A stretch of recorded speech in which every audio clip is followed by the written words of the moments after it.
मेरे प्यारे बच्चों, तो क्लास 6 का आज जो है हम लोग इतिहास देखने वाले हैं और जो है चैप्टर 1 से देखने वाले हैं, शुरू से देखने वाले हैं। तो आप लोग को जो है 6 to 12 का जो है ना इस चैनल पर जो है पूरा एकदम बेसिक से पढ़ाया जाएगा। तो बस आप लोग सपोर्ट कीजिएगा, आप लोग के लिए हम बहुत कुछ करने वाले हैं इस चैनल पे। तो सबसे पहला जो है चैप्टर है क्लास 6 का, वो देखने वाले हम लोग इतिहास का। तो पहला चैप्टर है क्या, कब, कहाँ, कैसे। मतलब इतिहास में जो है क्या हुआ था, कब हुआ था, कहाँ हुआ था, कैसे हुआ था, इसके बारे में जो है हम क्लास 6 के पहला चैप्टर में पढ़ने वाले हैं। तो देखिए इतिहास, सबसे पहले इतिहास समझेंगे, इतिहास कहते हैं क्यों और इतिहास हम लोग पढ़ते हैं क्यों। इतिहास जो प्राचीन जो काल था, जो बीत गया, जो समय बीत गया ना, जो घटना हुआ है बीते हुए समय में, उस घटना को जो अभी पढ़ रहे हैं ना, उसको ही हम क्या कहते हैं, इतिहास कहते हैं। अगर शॉर्टकट में बोले तो अतीत के अध्ययन को हम लोग क्या कहते हैं, इतिहास कहते हैं। देखिए इतिहास बहुत ही बड़ा खंड है, इसको पढ़ना बहुत कठिन हो जाता है। इसीलिए इतिहास को जो है 3 वर्गों में बांट के हम लोग पढ़ते हैं।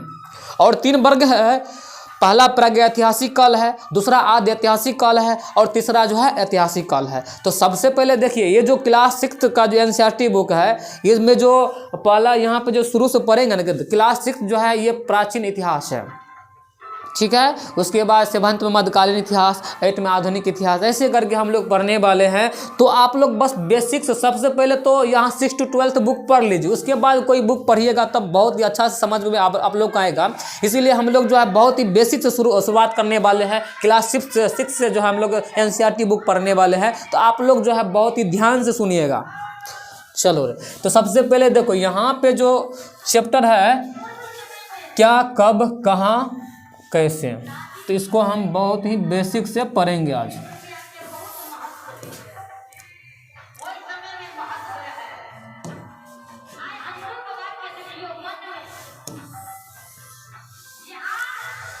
कैसे पता लगाएं, यहाँ पे जो है यह जानने के लिए कि काल क्या हुआ था, कल क्या हुआ था, काल नहीं कल क्या हुआ था, सॉरी। यहाँ पे कैसे पता लगाएं कि कल क्या हुआ था, कैसे पता लगेगा कि कल जो है ना, कल जो बीता था, तुम जो कल आया था उस कल में क्या क्या किया था, क्या हुआ था, नहीं हुआ था। तो तुम रेडियो सुन सकते हो, टेलीविज़न देख सकते हो या फिर अखबार पढ़ सकते हो। मतलब कल जो क्या हुआ था उसके जानकारी तुम किससे लेता हो, न्यूज़ से लेता है ना, या तो मोबाइल देख ले, तो मोबाइल में न्यूज़ देख लेता है, या टेलीविज़न पर देख लेता है, या तो अखबार देख के ये पता लगा लेता है कि कल क्या हुआ था, कल क्या हुआ था। साथ ही यह जानने के लिए कि पिछले साल क्या हुआ था, पिछले साल तुम किसी ऐसे व्यक्ति से बात कर सकते हो जिसे उस समय की स्मृति हो, लेकिन बहुत पहले क्या हुआ था ये कैसे जाना जा सकता है। मतलब कल क्या हुआ था तुम न्यूज़ से देख सकते हो, तुम मतलब यहाँ पे अखबार से देख सकते हो, मोबाइल पर न्यूज़ देख सकते हो, लेकिन जो 1 साल के बाद क्या हुआ है वो किसी व्यक्ति से भी पूछ के तुम जान सकते हो, लेकिन बहुत पहले क्या हुआ था ये तुम कैसे जान सकते हो, बताओ हैं। बहुत पहले क्या हुआ था यह कैसे जान सकता है तुम। उसके लिए देखो अतीत के बारे में हम क्या जान सकते हैं। अतीत मतलब जो पुराना काल है, जो बीत गया है, उसके बारे में हम कैसे जान सकते हैं। तो अतीत के बारे में बहुत कुछ जाना जा सकता है, अतीत के बारे में बहुत कुछ जाना जा सकता है। जैसे लोग क्या खाते थे, बहुत कुछ जाना जा सकता है कि अतीत में लोग सब जो है क्या खाते थे, कैसे कपड़े पहनते थे, कैसे किस तरह के जो है घरों में रहते थे पहले आदमी। हम आखेटक मतलब क्या होता है, शिकारियों, पशुपालकों, कृषकों, शासकों, व्यापारियों, पुरोहितों, शिल्पकारों, कलाकारों, संगीतकारों या फिर वैज्ञानिकों के जीवन के बारे में जानकारी हासिल कर सकते हैं। तो मतलब जो है अतीत के बारे में बहुत कुछ जाना जा सकता है। कैसे हम लोग जो है ना इतिहास के माध्यम से जान सकते हैं कि पहले जो आदमी जो है ना क्या खाता था, कपड़े कौन सा पहनता था वो, कौन से घर में जो है रहता था, किस प्रकार के घर में, और शिकारी का जीवन कैसा था, पशुपालन का जीवन कैसा था, कृषक का जीवन कैसा था, शासक का जीवन कैसा था, व्यापारी, पुरोहित, शिल्पकार, कलाकार, संगीतकार, फिर वैज्ञानिक का जीवन के बारे में जो है हम लोग जानकारी जो है प्राप्त करते हैं, ये ऐतिहासिक स्रोत से प्राप्त करते हैं, इतिहास से प्राप्त करते हैं। यही नहीं, हम यह भी पता कर सकते हैं कि उस समय बच्चे कौन से खेल खेलते थे, हम यह भी पता कर सकते हैं पहले बच्चे जो है कौन से खेल खेलते थे, कौन सी कहानियाँ सुना करते थे, कौन से नाटक देखा करते थे, या फिर कौन कौन से गीत गाते थे, हम ये भी पता कर सकते हैं। हम तो पता कर सकते हैं खाना कैसा खाता होगा, कपड़ा कैसा पहनता होगा, ये सब तो सब कुछ पता करते हैं, इसका जीवन शैली कैसा था। हम बच्चों का भी यहाँ पता कर सकते हैं कि बच्चा जो है पहले कौन सी कहानियाँ सुनती होगी, कौन से खेल खेलता होगा, इसके बारे में भी जानकारी हम पता कर सकते हैं। तो यहाँ पे जो है देखते हैं आगे, देखो आगे क्या है।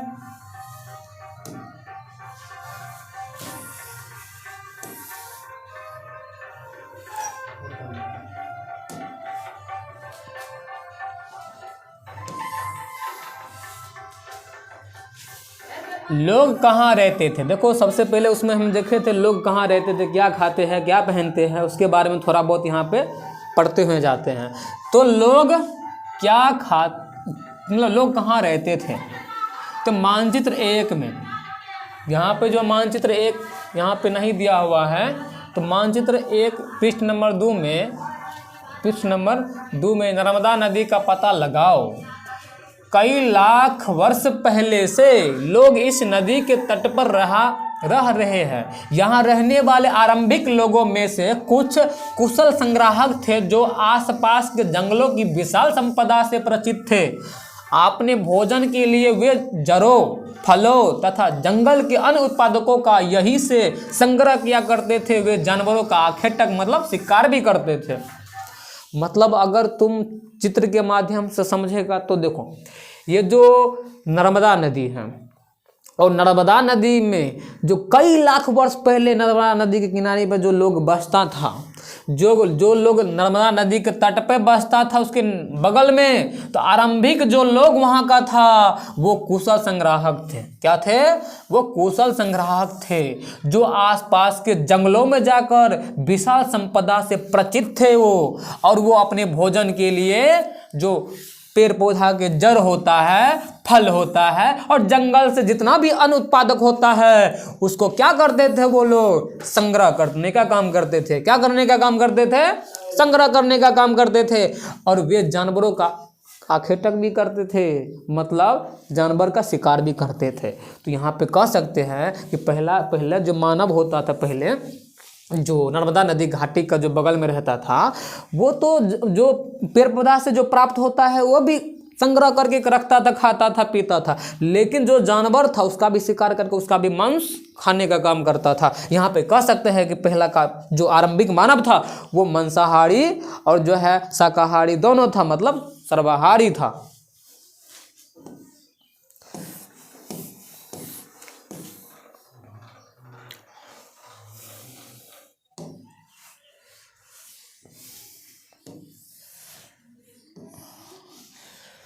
अब तुम उत्तर पश्चिम की सुलेमान और कृथक पहाड़ियों का पता लगाओ।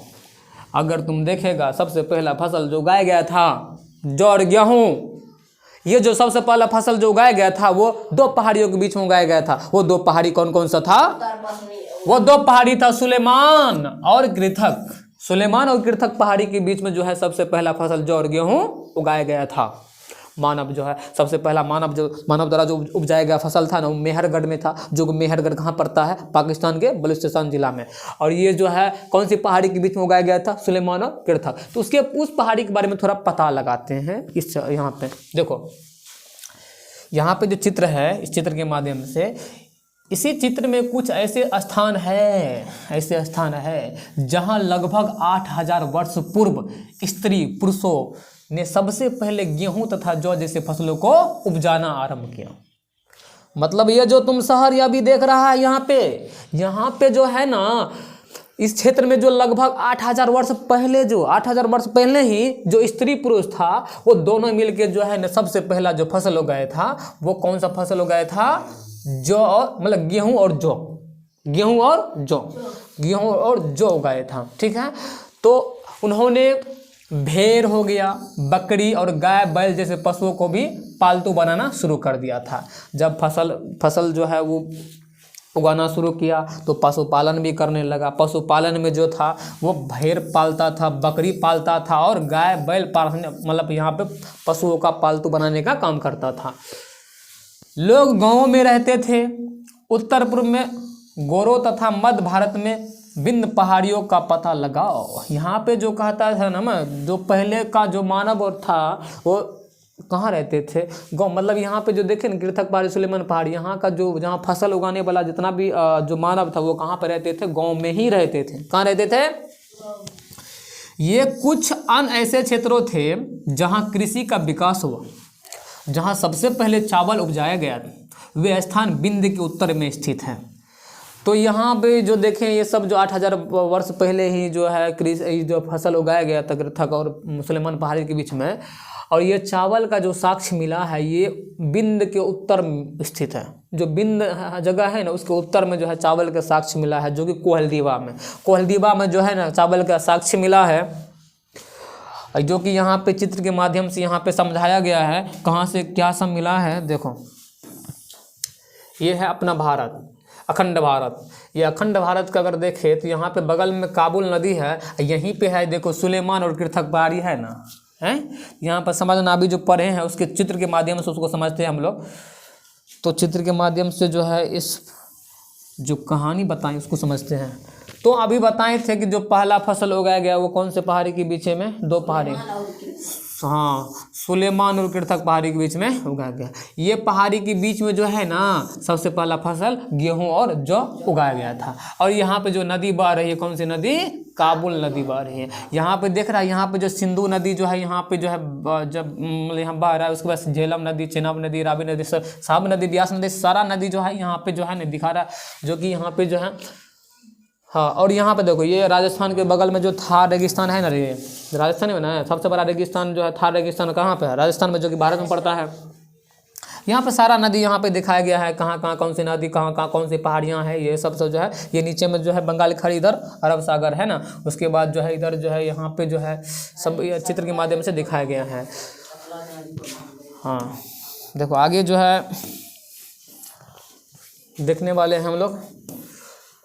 तो आगे मानचित्र पर सिंधु तथा इसकी सहायक नदियों का पता लगा है। तो मानचित्र जो है, मानचित्र पर सिंधु और इसके सहायक नदी का पता लगाते हैं। तो मानचित्र पर सिंधु तथा इसकी सहायक नदियों का पता लगाने का प्रयास करो। सहायक नदियां उन्हें कहते हैं जो एक बड़ी नदी में मिल जाती है। लगभग 4700 वर्ष पूर्व इन्हीं नदियों के किनारे कुछ आरंभिक नगर फले फूले। गंगा एवं इसकी सहायक नदियों के किनारे तथा समुद्र तटवर्ती इलाकों में नगरों का विकास लगभग 2500 वर्ष पूर्व हुआ। मतलब यहाँ पे जो है सहायक नदी किसे कहते हैं? ऐसा नदी बहुत बड़ा, जो बड़ी नदी है ना, बड़ा नदी, उसमें कोई छोटा छोटा नदी जो मिल जाता है, छोटे नदी को हम क्या कहते हैं? सहायक नदी कहते हैं। और ये सहायक नदी के किनारे जो है ना समुद्र तटवर्ती इलाकों में नगरों का विकास होता था, जो कि ये जो है 25 वर्ष पूर्व जो है ये सब देखने को मिला था। पहले जो मानव बसते थे वो नदियों के किनारे बसते थे, और जो है जो कि 25 ईसा पूर्व से पहले जो है मानव जो है नदियों के किनारे में बसने का ही काम करते थे, क्योंकि जो है उसको फसल उगाने के लिए पानी चाहिए, भोजन करने के लिए पानी चाहिए, सब कुछ करने के लिए पानी चाहिए। इसीलिए जो मानव सबसे पहले कहाँ बसता था? वो नदी के किनारे में बसता था। यहाँ पे मानचित्र में जो देखे ना, अभी मानचित्र एक में जो है दक्षिण एशिया, आधुनिक भारत, पाकिस्तान, बांग्लादेश, नेपाल। देखो जो दक्षिण एशिया है उसी में भारत आता है। दक्षिण एशिया में कौन आता है? भारत। और भारत में जो है ना, जो दक्षिण एशिया है, दक्षिण एशिया में कौन कौन सा देश आता है उसको देखने वाले हैं। तो आधुनिक देखो, आधुनिक जो भारत है ये दक्षिण एशिया में, पाकिस्तान, बांग्लादेश, नेपाल, भूटान, श्रीलंका, ये सब जो है ना कहाँ, और ये हो गया। और इसके बाद अफगानिस्तान, ईरान, चीन तथा म्यांमार आदि पड़ोसी देशों को दर्शाता है। मतलब ये सब क्या है? ये सब एशिया महादेश के देश है। और जो है दक्षिण एशिया एक महाद्वीप से छोटा है। दक्षिण एशिया एक महाद्वीप से छोटा है, लेकिन विशालता तथा बाकी एशिया से समुद्रों, पहाड़ियों तथा पर्वतों से बंटे होने के कारण इसे प्रायः उपमहाद्वीप कहा जाता है। बात समझो, दक्षिण एशिया को उपमहाद्वीप भी कहा जाता है। दक्षिण एशिया क्या कहा जाता है? उपमहाद्वीप क्यों कहा जाता है? देखो, दक्षिण एशिया उतना ये जो है ना, दक्षिण एशिया एक महाद्वीप से छोटा है, एक महाद्वीप से छोटा है। बहुत बड़ा महाद्वीप होता है ना, एशिया महाद्वीप, जैसे ना महाद्वीप होता है, बहुत सारे महाद्वीप होता है, तो वो जो महाद्वीप होता है उससे छोटा है, इसीलिए इसे क्या कहते हैं? उपमहाद्वीप। दक्षिण एशिया क्या कहते हैं? उपमहाद्वीप कहा जाता है। देखो, गंगा तथा इसकी सहायक नदी सोन का पता लगाओ। यहाँ पे गंगा और इसकी जो सहायक नदी है ना, गंगा की सहायक नदी कौन सी है? वो सोन नदी है। इसका पता लगाना है तो कैसे लगाते हैं? देखो, गंगा के दक्षिण में इन नदियों के आसपास का क्षेत्र प्राचीन काल में मगध, वर्तमान बिहार में है, समझना। तो गंगा के दक्षिण में जो नदियाँ आसपास जो जगह है, प्राचीन काल में कौन सा जगह था? वो मगध, जो वर्तमान में बिहार में पड़ता है। मगध नाम से जाना जाता था। इसके शासक बहुत ही शक्तिशाली थे और उन्होंने एक विशाल राज्य स्थापित किया था। देश के अन्य हिस्सों में भी ऐसे राज्यों की स्थापना की गई है। बात समझना। तो यहाँ पे जो हम देखते हैं, गंगा जो नदी है, गंगा नदी का जो क्षेत्र है, वहाँ जो क्षेत्र है ना, वहाँ पे एक विशाल नगर रहता था, वो नाम था उसका मगध, जो वर्तमान में बिहार में पड़ता है। यहाँ का जो शासक था बहुत ही शक्तिशाली था, बहुत ही शक्तिशाली राजा था यहाँ का।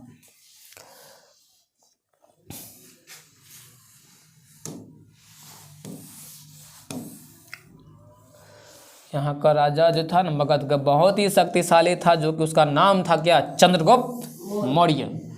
चंद्रगुप्त मौर्य, वही जो है मगध सम्राट का, वो जो है चंद्रगुप्त मौर्य जो है चाणक्य की सहायता से जो है राजा बना था। तो देखते हैं उसके बारे में, पढ़ते हैं। तो लोगों ने सदैव उपमहाद्वीप के एक हिस्से से दूसरे हिस्से तक यात्रा की। कभी कभी हिमालय जैसे उच्च पर्वतों, पहाड़ियों, रेगिस्तान, नदियों तथा समुद्रों के कारण यात्रा जोखिम भरी होती थी। फिर भी ये यात्रा उनके लिए असंभव नहीं था। समझ, लोग जो है ना यात्रा करते थे, मतलब यहाँ जो है सदैव उपमहाद्वीप कि एक हिस्सा से दूसरा हिस्सा तक लोग क्या करते थे? यात्रा करते थे, मतलब एक जगह से दूसरी जगह जाते थे। तो कभी कभी हिमालय से लेकर, हिमालय जैसे उच्च पर्वत से लेकर पहाड़ियाँ, रेगिस्तानियाँ, नदियाँ, समुद्रों, ये सब जोखिम भरी जगह से भी जो है ना यहाँ पे यात्रा करने का काम करते थे लोग। लेकिन असंभव नहीं थी, लेकिन संभव बना देता था लोग, यात्रा कर ले, उसके लिए जो है असंभव नहीं थी। अतः कभी लोग काम की तलाश में तो कभी प्राकृतिक आपदाओं के कारण एक स्थान से दूसरे स्थान जाया करते थे। कभी सेनाएं दूसरे क्षेत्रों पर विजय हासिल करने के लिए जाती थी। इसके अतिरिक्त व्यापारी कभी काफिले में तो कभी जहाजों में अपने साथ मूल्यवान वस्तुएं लेकर एक स्थान से दूसरे स्थान जाने का काम करते थे। बात समझो। तो पहले जो मानव एक स्थान से दूसरे स्थान जाते थे, काफ़ी कठिनाई झेलने के बाद भी, क्यों जाते थे? उद्देश्य क्या था?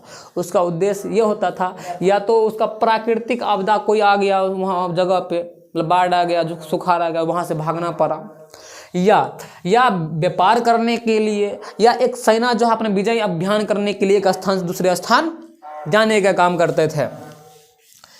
लोगों को शिक्षा और सलाह देते हुए एक गांव से दूसरे गांव तथा एक कस्बे से दूसरे कस्बे जाया करते थे।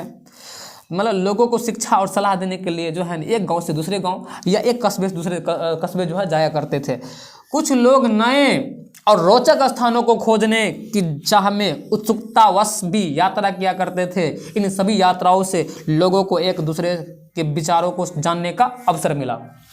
मतलब लोग जो है ना एक स्थान से दूसरे स्थान जो जाते थे ना, उसका पहनावा, उसका संस्कृति, एक स्थान से दूसरे स्थान जाते थे तो वो आदमी जो वहाँ का आदमी है उसका संस्कृति क्या सीख जाते थे, उसका संस्कृति क्या, उसका रहन सहन क्या है। मतलब लोग जो है एक गांव से दूसरे गांव शिक्षा देने के लिए जाते थे, या एक स्थान दूसरे जगह जो है व्यापार करने के लिए जाते थे, या जो है अपना जो है व्यापार मतलब यहाँ पर प्राकृतिक आपदा आ गया, उसके कारण उसको भागना पड़ता था। ये सब बहुत सारी कारण था एक स्थान दूसरे स्थान जाने का। ये एक स्थान दूसरे स्थान जो मानव जाते थे ना, इससे हुआ लाभ क्या हुआ, सब आपस में जो है घुल मिल गए हैं, सबका संस्कृति पता चल गया, सबका रहन सहन आपस में जो है दिखाई देने लगा कौन कैसा है।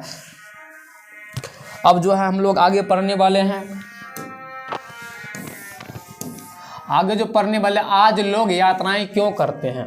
पहले तो यात्राएं करते थे व्यापारी करने के लिए, अपने मतलब जो भी काम है उस करने के लिए, लेकिन आज लोग यात्राएं क्यों करते हैं तो उसके बारे में जानते हैं हम लोग।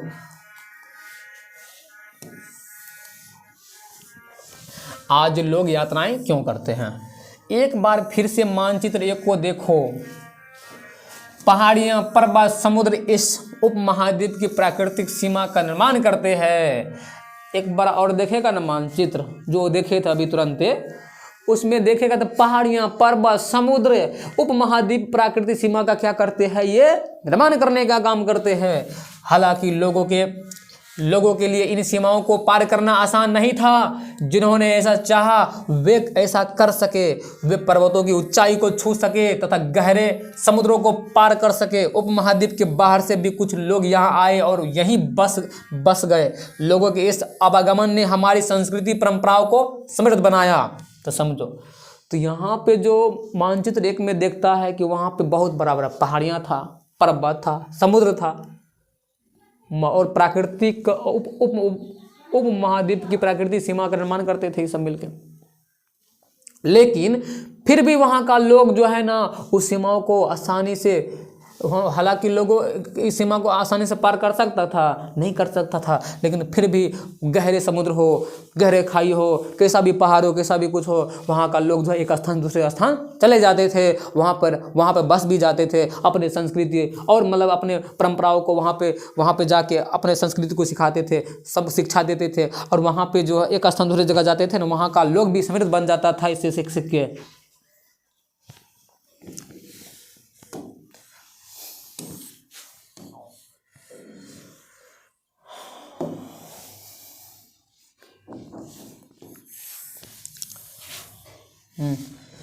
क्या कई सौ वर्षों से लोग पत्थर को तराशने, संगीत रचने और यहाँ तक कि भोजन बनाने के नए तरीकों के बारे में एक दूसरे के विचारों को अपनाते रहे हैं।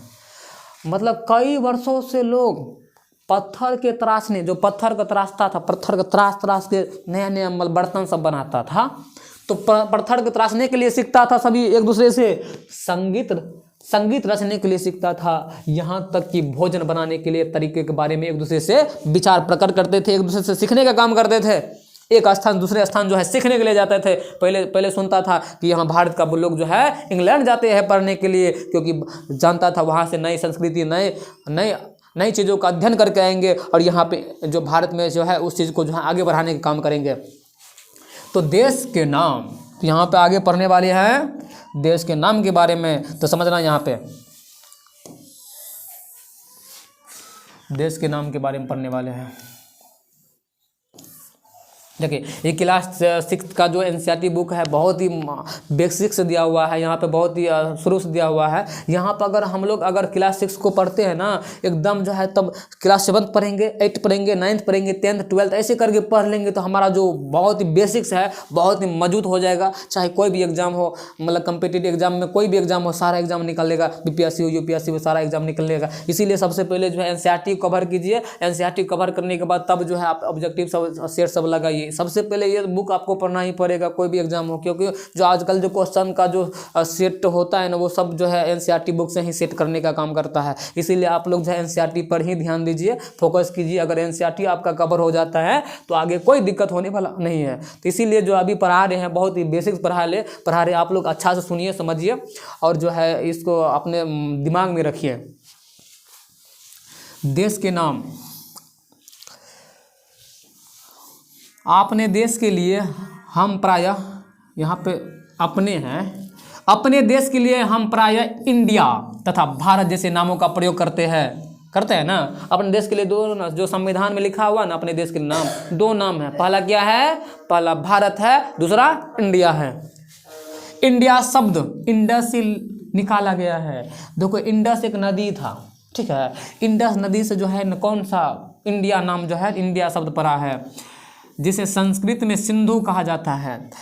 इंडस, इंडिया शब्द किससे लिया गया है? इंडस से। इंडस को संस्कृत में क्या कहा जाता है? सिंधु कहा जाता है।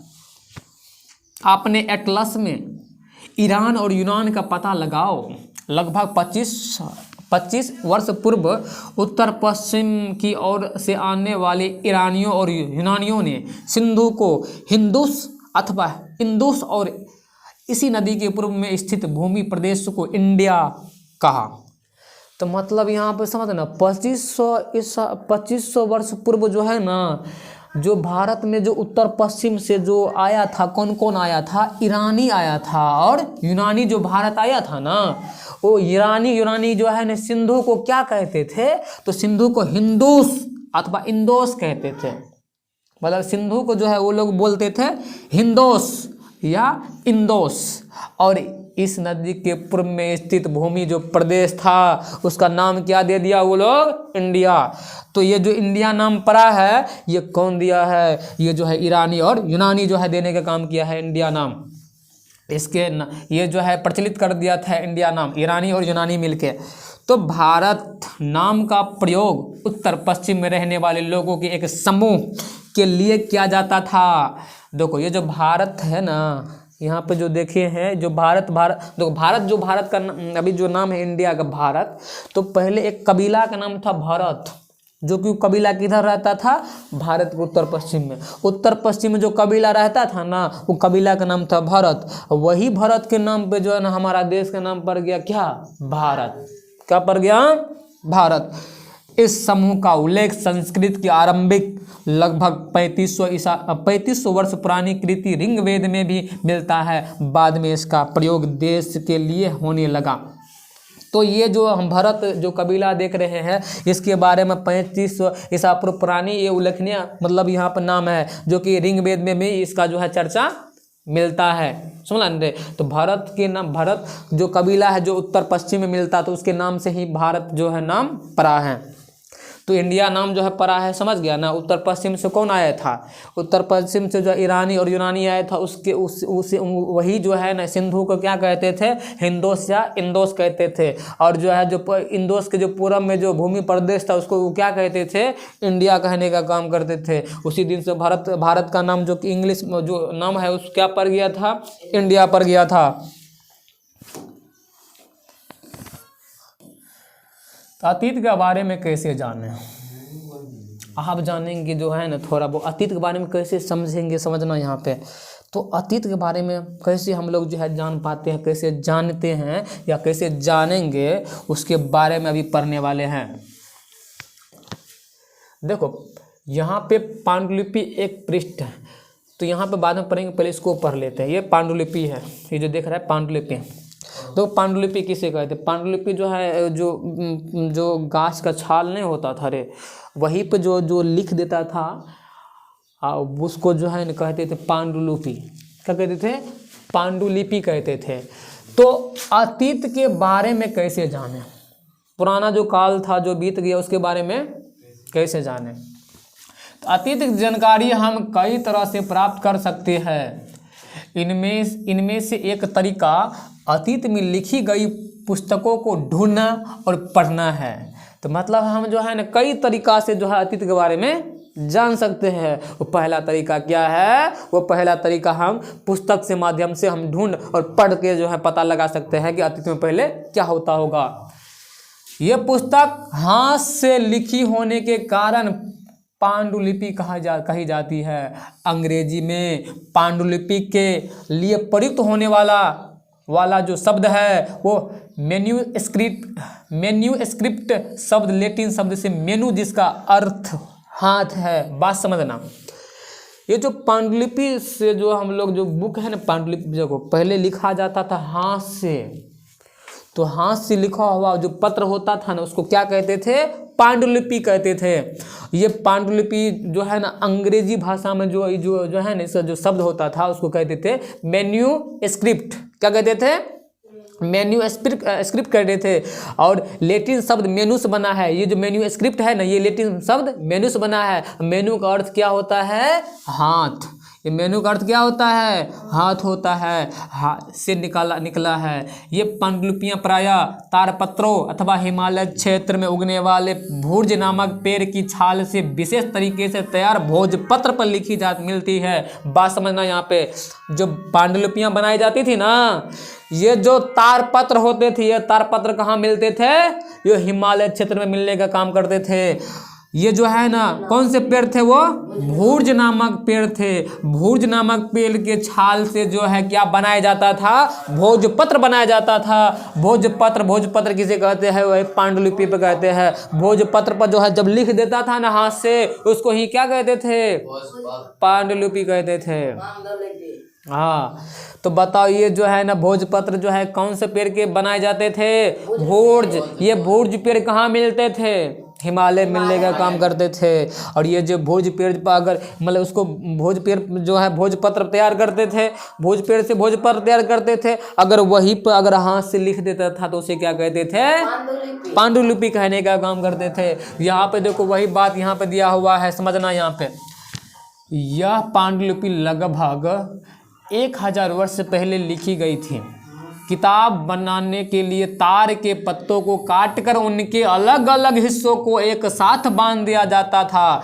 भुर्ज पेड़ के छाल से बनी ऐसी एक पांडुलिपि को तुम यहाँ देख सकते हो। यहाँ पे जो भुर्ज पेड़ से जो पांडुलिपि बना है ना, यहाँ पे जो है देखो, यहाँ पे इस प्रकार पहले होता था क्या? पांडुलिपियाँ। क्या होता था? पांडुलिपियाँ। ये क्या है?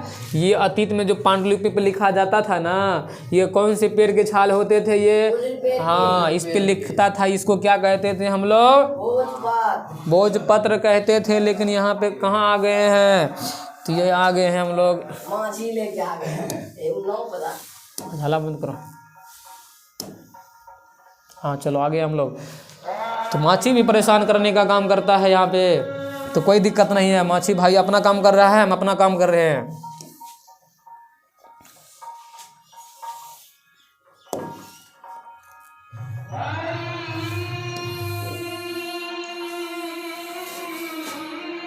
चलो देखो, इतने वर्षों में इनमें से कई पांडुलिपियों को कीड़ों ने खा लिया तथा कुछ नष्ट कर दी गई। फिर भी ऐसी कई पांडुलिपियां आज भी उपलब्ध हैं। मतलब जो पांडुलिपियां प्राचीन काल में बनाया गया था, पहले अतीत में बहुत सारे पांडुलिपियों को कीड़ा मकोड़ा खा गया, अब बहुत सारे बच गया, जो कि आजकल मिला करता है, आजकल उपलब्ध है।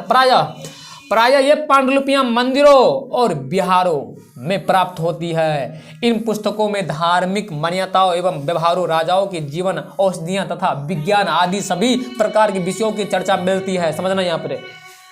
तो ये जो पांडुलिपियां है, जो पहले मिलता था ना, इसको बहुत सारे पांडुलिपि कीड़ा मकोड़ा खा जाता था। कुछ जो उपलब्ध है वो कहाँ रखे जाते थे? वो रखे जाते थे मंदिरों में, मतलब बिहारों में प्राप्त हुआ है। बिहार मंदिर तो समझता है किसे कहते हैं, लेकिन बिहार नहीं समझता होगा। बिहार मतलब होता है वैसा जगह जहाँ पर पुरातात्विक साक्ष्य रखा जाता है, वहीं पर जो है उसको बिहार कहते हैं। बहुत सारे पुरातात्विक साक्ष्य वहाँ पर रखा जाता है, वहाँ पर जाके उसको बिहार कहते हैं। बिहार नहीं होगा, ये बिहार अपना बिहार है, लेकिन वो जो है बिहार है। ठीक है, हाँ। तो यहाँ पर समझना, इनके अतिरिक्त हमारे यहाँ महाकाव्य, कविताएं तथा नाटक की भी जो है पुस्तक मिले हैं। समझना, ये तो पांडुलिपियाँ तो मिलता ही था, इसके अलावा जो था यहाँ पर महाकाव्य भी मिले हैं। यहाँ पे कई जो है कविताएं वाला किताब मिले हैं, नाटक वाला बुक मिलने का काम किए हैं। इनमें से कई संस्कृत में लिखे हुए मिलते हैं, जबकि अन्य प्राकृतिक और तमिल में है। तो पहले जो लिखा जाता था, कई जो है पुस्तक लिखे गए थे संस्कृत में, और बहुत सारे पुस्तक जो है जैसे प्राकृतिक भाषा में, तमिल भाषा में लिखने का काम करते थे। प्राकृतिक भाषा का प्रयोग आम लोग करते थे। पहले जो प्राचीन काल था, प्राचीन काल नहीं रे, जो काल था, जो अतीत था ना, अतीत में जो पुराना काल था, वो पुराना काल में जो था मानव जो था, जो आम मानव था ना, आम मानव, वो आम मानव कौन भाषा का प्रयोग करते थे? वो प्राकृतिक भाषा का प्रयोग करते थे वो लोग। हम अभिलेखों का भी अध्ययन कर सकते हैं। देखो अभी हम देखे हैं कि जो पुराना काल है, पुराना काल को समझने के लिए हम पुस्तक का अध्ययन करते हैं और पुस्तक का अध्ययन करके हम लोग जो पुराना काल के बारे में जान लेते हैं। और जानने का जो साक्ष्य है, हम अभिलेखों से या पुरातात्विक साक्ष्य के अध्ययन करके भी हम पुराना काल को जान सकते हैं। ऐसे लेख पत्थर अथवा धातु जैसे अपेक्षाकृत कठोर सतहों पर उत्कीर्ण किए गए मिलते हैं। देखो ये जो अभिलेख है, अभिलेख किसे कहते हैं? जो पत्थर होता है और पत्थर पे जो मतलब लिखा जाता है ना, पत्थर से पत्थर बचा वहाँ पे जो लिखा जाता है छेद करके, हाँ उसको क्या कहते हैं? जो पत्थर लिखा जाता था ना उसको कहते थे अभिलेख। और ये अभिलेख पहले लिखा जाता था, वो अभिलेख की जानकारी लेकर भी इतिहास लिखा जाता है, इतिहास का पता लगाया जाता है। तो ऐसे लेख जो पत्थर पर लिखा जाता है उसे हम क्या कहते हैं? अभिलेख कहते हैं, जो काफ़ी कठोर होता है। कभी कभी शासक अथवा अन्य लोग अपने आदेशों को इस तरह उत्कीर्ण करवाते थे ताकि लोग उन्हें देख सके, पढ़ सके तथा उनका पालन कर सके। कुछ अन्य प्रकार के अभिलेख भी मिलते हैं जिनमें राजाओं तथा रानियों सहित अन्य स्त्री पुरुष ने भी अपने, चलो आगे देखते हैं, आगे देखते हैं।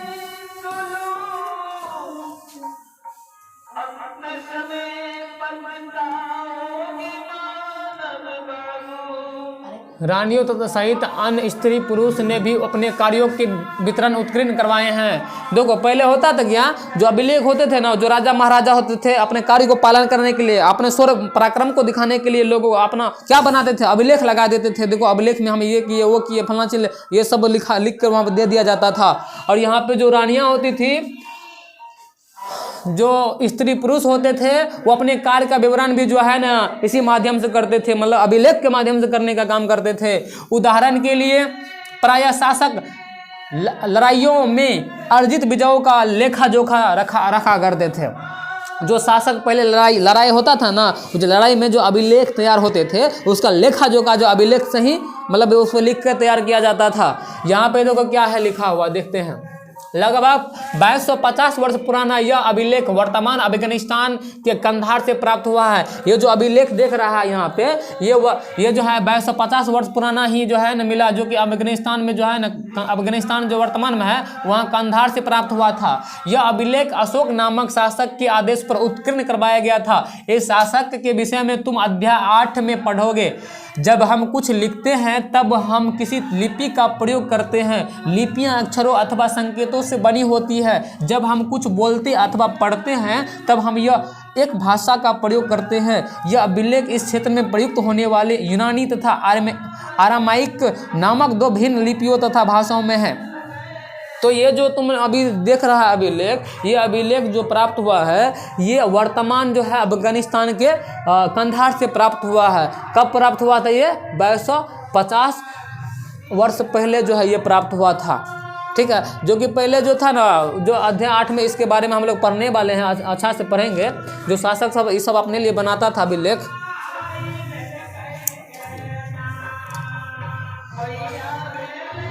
क्या तुम बता सकते हो कि कठोर सतह पर लेख लिखवाने के क्या लाभ थे? ऐसा करवाने में क्या क्या कठिनाइयाँ आती थी? बताओ, तुम बता सकते हैं कि मतलब यहाँ पे जो था क्या फायदा होता था कठोर सतह पर मतलब लेख लिखवाने में? इसके अतिरिक्त अन्य कई वस्तुएं अतीत में बनी और प्रयोग में लाई जाती थी। ऐसी वस्तुओं का अध्ययन करने वाले व्यक्ति पुरातात्विकविद कहलाते थे। पुरातात्विकविद पत्थर और ईंट से बने इमारतों के अवशेषों, चित्रों तथा मूर्तियों का अध्ययन करते हैं। वे औजारों, हथियारों, बर्तन, आभूषण अध्ययन करते हैं उस सब का। मैं आप समझना, ये जो हम लोग देख रहे हैं जो पुरातात्विक जो वस्तु होता है ना, जो व्यक्ति पुरातात्विक वस्तु का खोज करते हैं, उसका अध्ययन करते हैं, उसे पुरातात्विकविद कहते हैं। उसे क्या कहते हैं? पुरातात्विकविद कहते हैं। ये पुरातात्विकविद जो है ना पत्थर से बने औजार, ईंट से बने इमारत का खोज करते हैं, उसका अवशेषों का खोज करते हैं, हथियार, आभूषण, बर्तनों का खोज करते हैं। कौन? पुरातात्विकविद खोज करते हैं।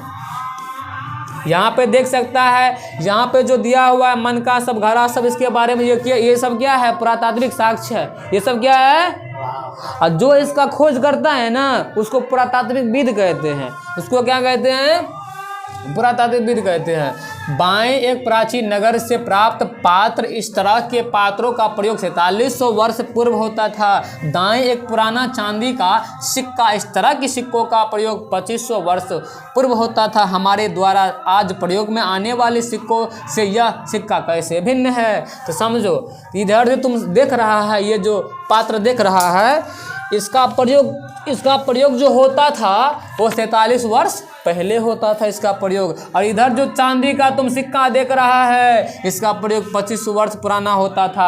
आज के सिक्का में जो है और पुराना सिक्का में देख सकता है कितना भिन्न था। तथा सिक्कों की प्राप्ति के लिए छीनबीन तथा खुदाई भी करते थे। तो सिक्का का जो खोज करने के लिए क्या करते थे वो लोग, छीनबीन और जो है खुदाई करने का काम करते थे। खुदाई करने का काम करते थे वो लोग।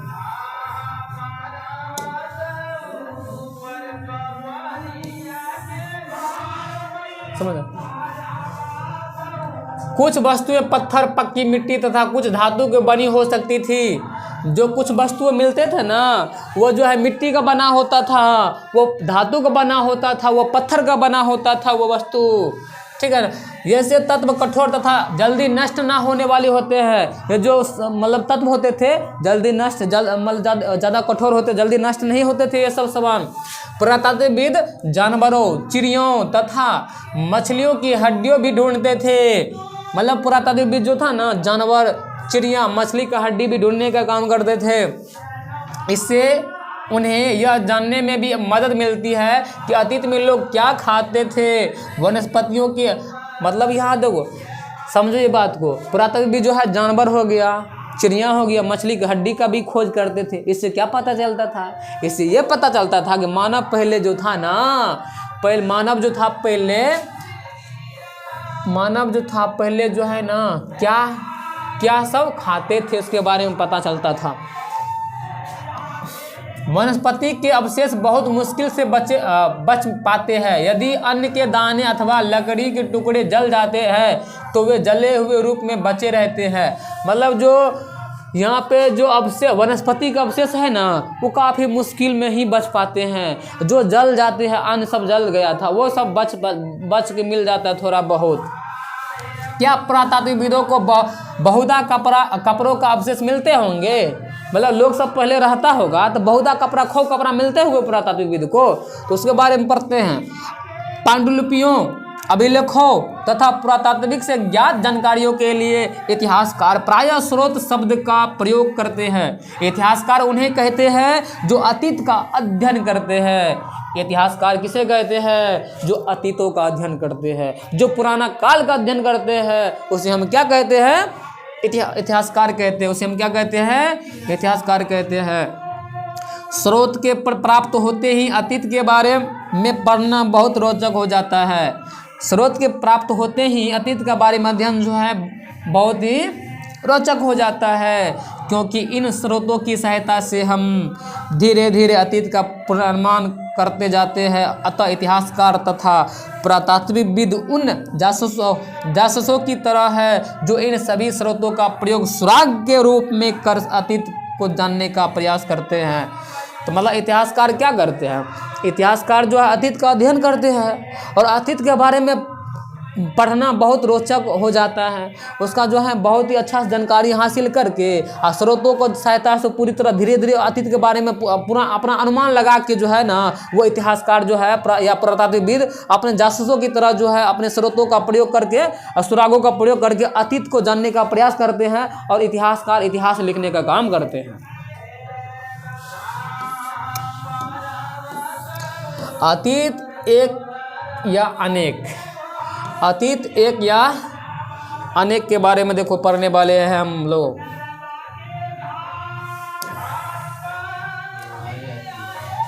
अतीत एक या अनेक। क्या तुमने इस पुस्तक के शीर्षक हमारे अतीत पर ध्यान दिया? यहाँ अतीत शब्द का प्रयोग बहुवचन के रूप में किया गया है, ऐसा इस तथ्य देखो यहाँ पर जो हम लोग पढ़ रहे हैं ना पहला चैप्टर, ये जो है मतलब अतीत क्या तुमने इस पुस्तक के शीर्षक के बारे में अध्ययन किया। यहाँ अतीत के शब्द का प्रयोग कौन से रूप में क्या है? बहुवचन के रूप में। अतीत शब्द का प्रयोग क्या ना, ये कौन सा शब्द है? बहुवचन के शब्द के रूप में क्या है?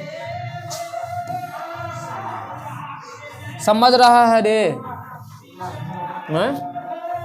नहीं समझ रहा है?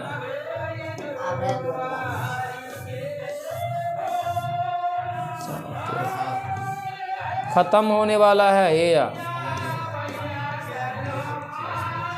हाँ खत्म हो गया ना रे, तो बताइए ना देते हैं खत्म हो गया। क्या का पेज है? 2 का पेज बचा हुआ है, ये चित्र भी है। चलो आ जाओ, तो हम लोग जो है ना पूरा चैप्टर ही पढ़ लेते हैं। आज पूरा एक चैप्टर रोज पढ़ेंगे, ठीक है ना रे?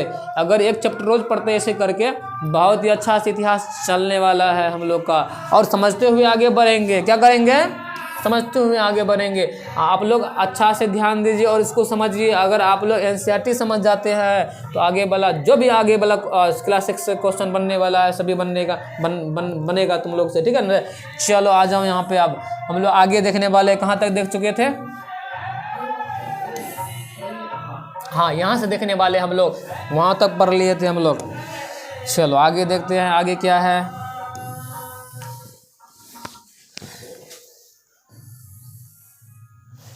की और ध्यान दिलाने के लिए किया गया है कि अलग अलग समूह के लोगों के लिए इस अतीत के अलग अलग मायने थे। उदाहरण के लिए पशुपालकों अथवा कृषकों के जीवन राजाओं तथा रानियों के जीवन से तथा व्यापारियों का जीवन शिल्पकारों के जीवन से बहुत क्या होते थे? भिन्न होते थे। मतलब जो अतीत होता था, अतीत मतलब अलग अलग मायने थे उसमें। उदाहरण के लिए अगर समझे तो जो पशुपालक होता था और कृषक होता था, उसका दोनों का जीवन क्या होते थे? काफ़ी भिन्न होते थे, काफ़ी अलग होते थे। और रानियाँ की जीवन शैली और राजाओं की जीवन शैली तथा व्यापारियों की जीवन शैली, शिल्पकारों की जीवन शैली से काफ़ी क्या होते थे? भिन्न होते थे वो। जैसा कि हम आज भी देखते हैं कि उस समय भी देश के अलग अलग हिस्सों में लोग अलग अलग व्यवहारों और रीति रिवाजों का पालन करते थे। उदाहरण के लिए आज अंडमान द्वीप के अधिकांश लोग अपना भोजन मछलियां पकड़कर, शिकार करके तथा फल फूल संग्रह द्वारा करते हैं। मतलब देखो, पहले जो था ना, पहले का रीति रिवाज बहुत काफ़ी भिन्न होता था और आज का भी रीति रिवाज काफ़ी भिन्न ही होता है। जैसे अभी अगर उदाहरण के लिए तुमको समझाए, जो अपना भारत का अंडमान निकोबार द्वीप समूह है ना, यहाँ पर जो लोग होता है ना, यहाँ का लोग अधिकांश क्या करते हैं? भोजन, कौन सा भोजन करते हैं?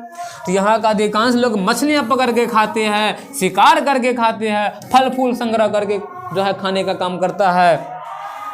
इसके विपरीत शहरों में रहने वाले लोग खाद्य आपूर्ति के लिए अन्य व्यक्तियों पर निर्भर करते हैं। इस तरह भेद अतीत में भी विद्यमान थे।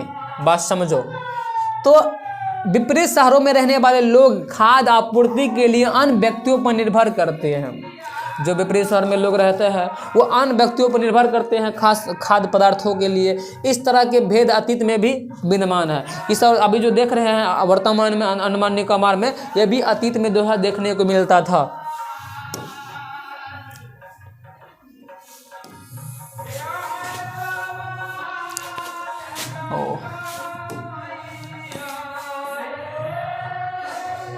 और आगे जो है इसके अतिरिक्त एक अन्य तरह का भेद है। उस समय शासक अपनी विजयों का लेखा जोखा रखते थे। यही कारण है कि हम उन शासकों तथा उनके द्वारा लड़ी जाने वाली लड़ाइयों के बारे में काफ़ी कुछ जानते हैं। जबकि शिकारी, मछुआरे, संग्राहक, कृषक अथवा पशुपालक जैसे आम आदमी प्रायः अपने कार्यों का लेखा जोखा नहीं रखते थे। पुरातत्व की सहायता से हमें उनके जीवन के जानने में मदद मिलती है। हालांकि अभी भी इनके बारे में बहुत कुछ जानना शेष है। बात समझो, तो पहले जो होता था ना, जो शासक होते थे जो शासक होते थे वो जो लड़ाइयाँ लड़ते थे ना, वो लड़ाइयाँ अपना अभिलेख में लिखवा देते थे। वो अभिलेख जो है ना अभी भी प्राप्त होता है, अभिलेख के माध्यम से हम लोग जो है ना उसके बारे में जान लेते थे। लेकिन ये जो शिकारी है, ये मछुआरा है, ये जो पशुपालक है, ये जो कृषक है, इसके बारे में हम लोग कैसे जानेंगे? तो थोड़ी लिखवाता था, ये सब जो है अभिलेख सब नहीं लिखवाता था। और इसके बारे में कैसे जानते थे हम? इसके बारे में पुरातात्विक साक्ष्य से पता लगाते थे। पुरातात्विक साक्ष्य से जो है पता लगा के जो है इसके बारे में जो है जानने का काम करते थे। देखो तिथियों का मतलब क्या होता है, जो तिथियां होती हैं ना, तिथियों का मतलब क्या होता है उसके बारे में हम लोग समझने वाले हैं। तिथियों का मतलब क्या होता है समझना यहाँ पे। तिथियों का मतलब क्या, अगर कोई तुमसे तिथि के विषय में पूछे तो तुम शायद उस दिन की तारीख, माह, वर्ष जैसे 2000 या इसी तरह का कोई और वर्ष बताओगे। वर्ष की यह गणना ईसाई धर्म प्रवर्तक ईसा मसीह के जन्म की तिथि से की जाती है। अतः 2000 वर्ष कहने का तात्पर्य ईसा मसीह के जन्म के 2000 वर्ष के बाद से हैं। ईसा मसीह के जन्म के पूर्व की सभी तिथियां ईसा पूर्व के रूप में जानी जाती है। इस पुस्तक में हम 2000 को अपना आरंभिक बिंदु मानते हुए वर्तमान से पूर्व की तिथियां उल्लेख करेंगे। बात समझा? यहाँ पर जो तुम लोग तिथियां बना देता है, तुम्हारा जन्म कब होगा था 2000 ईस्वी में, ऐसे बोल देता है ना। ये जो तिथियां बता देता है, ईस्वी बोल देता है, तो पहले देखो ये जो समय है, ये जो ईस्वी शुरू हुआ है, जब से एक ईस्वी शुरू हुआ उससे भी पहले कोई समय होगा, उससे भी पहले मानव रहता था, उसमें भी पहले जीव रहता था पृथ्वी पे। लेकिन ये जो ईस्वी कब से शुरू हुआ? जब ईसा मसीह का जन्म हुआ। उस जन्मदिन जो उसका जो जन्म हुआ ना, उस दिन को हम लोग जो है उसी दिन से ईस्वी का निर्माण कर दिए हैं। अगर कोई तुमसे यहाँ पे 2000 ईसा धर्म प्रवर्तक जो ईसा मसीह के जन्म की तिथि थी, उसका तिथि जो था ना 2000 वर्ष कहने के तत्पर ईसा मसीह का जन्म कब हुआ था? 2000 वर्ष के बाद से हैं। इस ईसा मसीह के जन्म के पूर्व सभी तिथियां क्या होगा? ईसा पूर्व 2000 जो वर्ष है ना, इससे पूर्व जो होगा ना समय, उसको कहते हैं ईसा पूर्व। इसके बाद जो होगा उसको कहते हैं ईस्वी कहते हैं। उसी का कहते हैं ईस्वी कहते हैं। इतिहास और तिथियां के बारे में हम लोग पढ़ने वाले, इतिहास और तिथियां के बारे में समझना। यहाँ पे इतिहास तिथियां के बारे में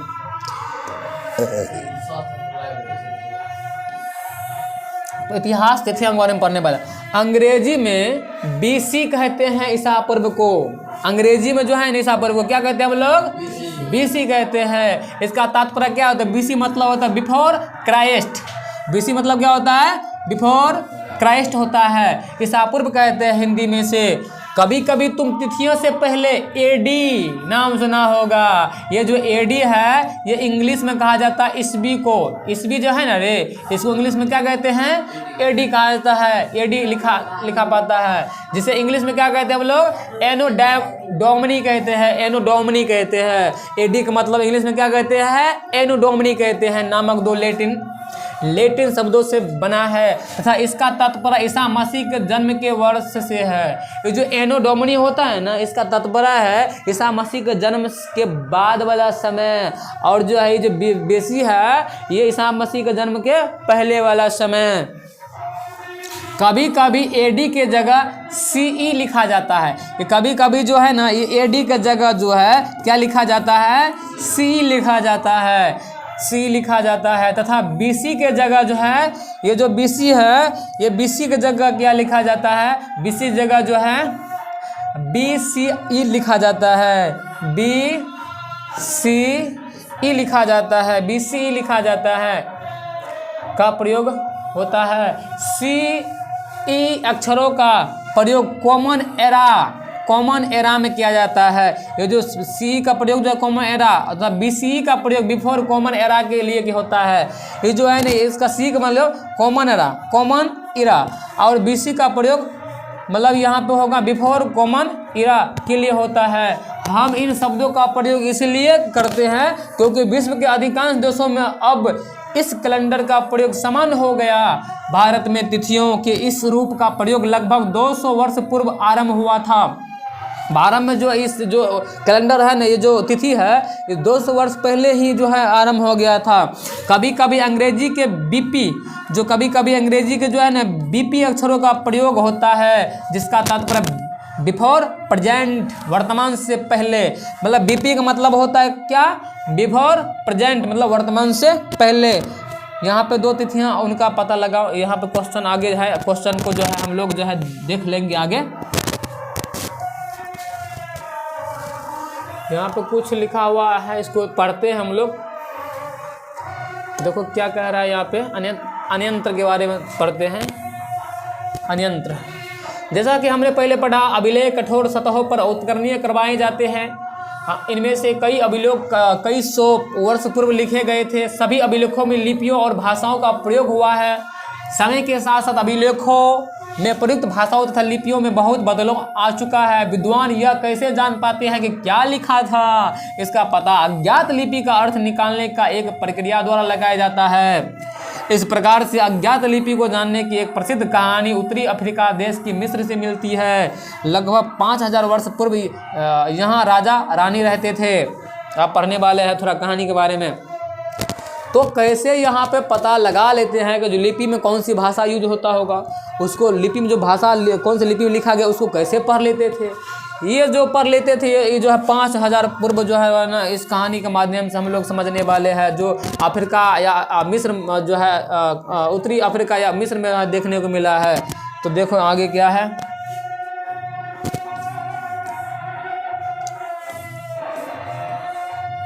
यहाँ पे कहानी है, थोड़ा कहानी को हम लोग समझ लेते हैं। कहानी क्या दिया हुआ है यहाँ पे।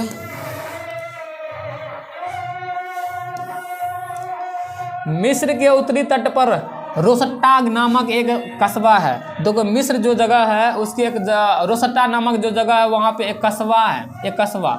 यहाँ से एक ऐसा उत्कीर्णीय पत्थर मिला है जिस पर एक ही लेख 3 भिन्न भिन्न भाषा तथा लिपियों में लिखा गया है।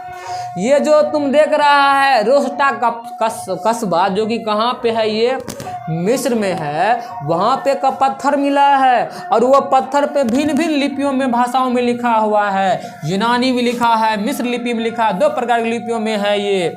कुछ विद्वान यूनानी भाषा पढ़ सकते थे, कुछ विद्वान जो हैं यूनानी भाषा पढ़ सकते थे। उन्होंने बताया कि यहाँ राजाओं तथा रानियों के नाम एक छोटे से फ्रेम में दिखाया गया है। इसे कारतूस कहा जाता है। पहले जो अभिलेख में जो है रानी और राजा का जो वहाँ पर नाम लिखा जाता था ना, छोटे फ्रेम में लिखा जाता था, जिसे हम लोग क्या कहते थे, कारतूस कहते थे। इसके बाद विद्वानों ने यूनानी तथा मिस्री संकेतों को अलग बगल रखते हुए मिस्र अक्षरों के समानार्थक ध्वनियों की पहचान की। जैसा कि तुम देख सकते हो यहाँ एल अक्षर के लिए शेर तथा ए अक्षर के लिए चिड़िया का चित्र बने हैं।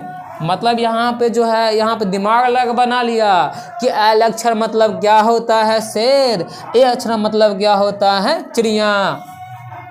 एक बार जब उन्होंने यह जान लिया कि विभिन्न अक्षर किनके लिए प्रयुक्त हुए हैं, तो वे आसानी से अन्य अभिलेखों के भी पढ़ सकते थे। जैसे कोई अभिलेख पढ़ना है, उसकी लिपि के बारे में जानकारी नहीं है, लेकिन वहाँ पे देख रहा है, वहाँ पे जो है ना एल अक्षर बार बार मिल रहा है, वहाँ पे चित्र दिखा रहा है किसका, शेर का।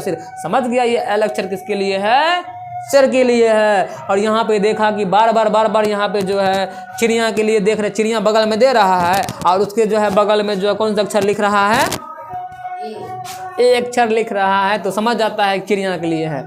इस प्रकार जो है पुरातात्विक जो है पता लगा लेता है कि यहाँ पे कौन सी लिपि में लिखा है, क्या लिखा है। कल्पना करो उपयोगी शब्द, यात्रा, पांडुलिपि, अभिलेख, पुरातत्व, इतिहासकार, स्रोत, अज्ञात लिपि, अर्थ निकालना।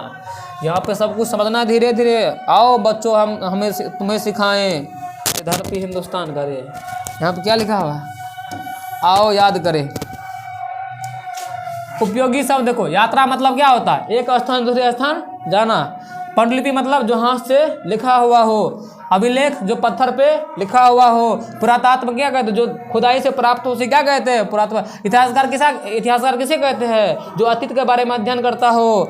स्रोत किसे कहते हैं, जो कहीं से कुछ मिलता है उसे स्रोत कहते हैं। अज्ञात लिपि क्या काल अर्थ निकालना कैसे निकाला जाता है अज्ञात लिपि का, वहाँ पर पता लगाया जाता है। यहाँ पे अगर शेर है, शेर के लिए बार बार एल अच्छा, तो यहाँ पर पता लगा लेता है। ए चिड़िया के लिए ए, तो समझ जाता है चिड़िया के लिए है, इस प्रकार पता लगाता है। यहाँ पर आगे देखो, कुछ महत्वपूर्ण तिथियाँ यहाँ पे याद करना। कृषि का आरंभ कब हुआ, कितने वर्ष पहले? 8,000 वर्ष पहले। कृषि का जो खोज कब हुआ था? हाँ, खोज हो गया तो 7,000 वर्ष पहले ही, लेकिन आरंभ कब हुआ कृषि करना? ये करना हुआ 8,000 पूर्व पहले जो है हुआ था। सिंधु सभ्यता के प्रथम नगर जो है ना कब मिला था?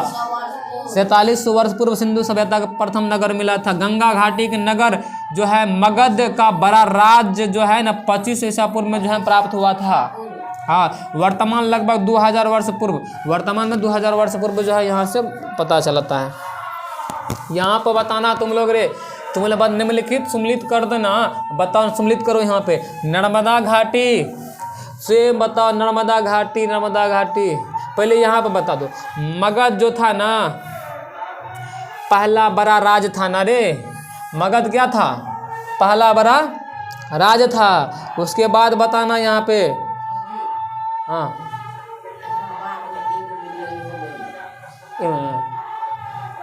चलो रहने दो, तब आगे देख लेंगे हम लोग। आज यहीं तक रहते हैं, उसके बाद बच्चा बोल रहा है कि आगे देखने वाले हैं, देख लेंगे आगे। क्वेश्चन तो बना के आना तुम लोग पहले, उसके बाद हम बता देंगे। अभी भी सम्मिलित कर सकते हैं इसमें। मगध जो है क्या पहला राज हो जाएगा। नर्मदा घाटी जो है तो नर्मदा घाटी आरंभ आखेटक का संग्रह, आखेटक का संग्रह होता था नर्मदा घाटी में। और आरंभिक कृषि जो है सिंधु घाटी सहायक नदी है। आरंभिक कृषि जो था ना रे, प्रथम नगर